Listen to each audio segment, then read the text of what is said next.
భద్రాద్రి కొత్తగూడెం జిల్లా అశ్వరావుపేట మండలం నందిపాడులో చేతబడి చేస్తున్నారని గ్రామస్తులు ముగ్గురిని చితకబాదారు. గ్రామంలో జరిగిన ఆకస్మిక మరణాలకు కారణమంటూ దాడి చేశారు. ఈ ఘటనలో 2 వ్యక్తులకు తీవ్ర గాయాలయ్యాయి.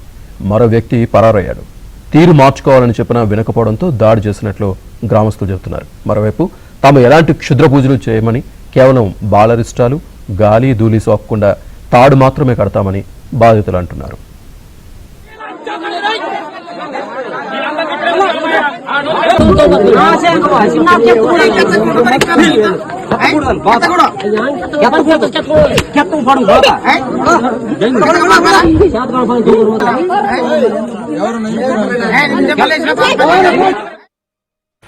నా పేరు మాయా ఇంటి వెంకటేశ్వరరావు.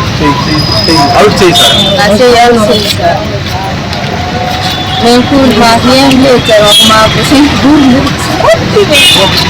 మాకు సెంటు భూమి మా ఆయన